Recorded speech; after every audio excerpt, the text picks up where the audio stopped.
오늘은 엔캐리 트레이드 청산에 관해 이야기해보려고 해요. 엔캐리 트레이드가 무엇인지, 왜 청산이 일어나고 그 결과가 시장에 어떤 영향을 주는지 알아볼게요. 먼저 캐리 트레이드가 뭘까요? 쉽게 말해 저금리 통화로 돈을 빌려서 높은 수익이 나는 해외 자산의 투자의 차익을 만드는 전략이에요. 그 예가 요즘 이슈가 되고 있는 엔캐리 트레이드입니다. 일본에서 엔화를 싸게 빌리고 그 돈으로 높은 이자를 주는 채권이나 해외 주식에 투자하는 거예요. 구조는 간단해요. 일본에서 엔화를 빌린다. 빌린 엔화로 해외 자산을 매수한다.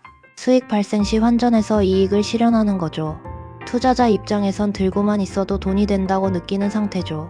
그렇다면 엔캐리 트레이드가 왜 일어났는지 원인이 궁금해지죠? 아베노믹스라는 말 다들 들어보셨을 거예요. 2012년에서 2020년에 일본 총리였던 아베 신조가 펼쳤던 경제 정책이에요.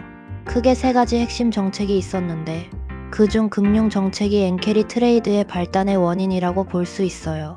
양적 완화 정책으로 일본 은행이 대규모 국채 매입과 대규모 유동성 공급을 통해 금리를 낮추고 엔화 약세를 유도해 수출 기업 경쟁력 회복을 도모했습니다. 금융 완화 정책의 결과로 엔화 가치는 다른 통화 대비 크게 하락했습니다. 엔저를 유도한 거죠. 아베노믹스의 이 정책들이 엔캐리 트레이드를 위한 최적의 환경을 만들었습니다. 엔화 가치가 하락하면서 투자자들은 엔화를 빌려 금리가 높은 해외 자산에 투자할 때 금리 차익뿐만 아니라 환차익까지 기대할 수 있었습니다. 막대한 엔화 자금이 전 세계 금융시장으로 흘러들어가 엔캐리 트레이드가 활성화되었고, 이는 글로벌 유동성을 증가시키는 요인으로 작용한 거예요. 그런데 최근 일본 은행이 물가 상승 압력 등으로 인해 마이너스 금리 정책을 종료하고 금리를 인상할 조짐을 보이면서 아베노믹스의 시대가 끝나고 있다는 분석이 나오고 있어요. 이에 따라 엔캐리 트레이드 자금이 일본으로 다시 유입될 경우 엔화 강세와 함께 전 세계 금융시장에 충격을 줄 수 있다는 우려가 제기되고 있어요. 이게 요즘 이슈인 엔캐리 트레이드 청산의 간단한 요지입니다. 일본에서 빌려간 돈 다시 일본으로 돌려주는데 뭐가 문제냐고 하실 수 있지만, 엔저일 때 빌려간 자금을 엔고일 때 돌려줘야 할 상황이 생길까봐 예의주시하고 있는 거예요. 그렇다면 정말 엔캐리 트레이드 청산이 일어나면 우리는 어떻게 대응하는 게 좋을까요? 외국인 자금이 빨리 들어오고 빨리 나가는 시장을 조심해야 할 필요가 있습니다. 기초 체력이 강한 가치주, 배당주 쪽으로 일정 부분 나눠 담는 것도 좋을 것 같고요. 혹시 엔캐리 청산이 실제 일어나 폭락이 온다면 또 다른 매수 기회가 될 수 있지 않을까요? 그러기 위해서는 어느 정도 현금을 보유하는 것도 좋을 것 같습니다. 엔캐리 트레이드 청산 가능성에 대해 추적 관찰하고 있을 필요가 있을 것 같습니다. 그렇다고 과도한 공포에 빠질 필요는 없을 것 같고요.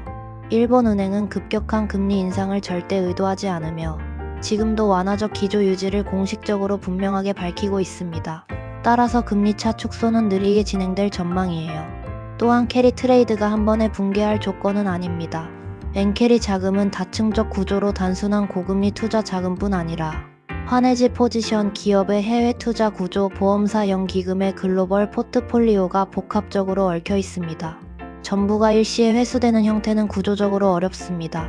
그리고 시장은 이미 일본 정상화의 가능성을 선반영하고 있을 수 있습니다. 달러-엔 환율 급등, 추가 금리 인상 기대 등의 뉴스는 이미 위험자산 비중 축소, 안전자산 비중 확대, 환해지 조정, 레버리지 축소 등의 포지션 조정을 했음을 의미할 수 있어요. 남은 변동성은 존재하지만 시스템 리스크로 확대될 조짐은 제한적으로 볼 수 있습니다. 그럼에도 불구하고 단기 변동성이 커질 가능성은 존재하므로 전문가들이 엔캐리 청산을 경계하는 이유는 엔캐리 포지션이 글로벌 위험, 자산의 레버리지 기반 중 하나이기 때문입니다. 따라서 일본 은행의 톤이 조금만 매파적으로 바뀌어도 전면 충격은 아니지만 국지적 스파크 단기 흔들림은 충분히 발생 가능합니다. 아베노믹스의 종료는 위기의 출발점이 아니라 정상적인 시장 체력 회복의 신호입니다. 다만 엔캐리라는 글로벌 레버리지의 축이 흔들리는 국면에서는 변동성이 일시적으로 확대될 수 있으므로 투자자는 다음을 유심히 모니터링해야 합니다. 달러-엔 환율 급반전, 일본 은행의 금리 관련 코멘트, 글로벌 위험 자산의 레버리지 포지션, 신흥국 한국 포함 외국인 자금 흐름, 이 네 가지가 엔캐리 청산의 바로미터입니다. 오늘 영상이 엔캐리 트레이드 청산 이해에 도움이 되셨다면 좋아요와 구독 꾹. 다음 영상에서 만나요. 감사합니다.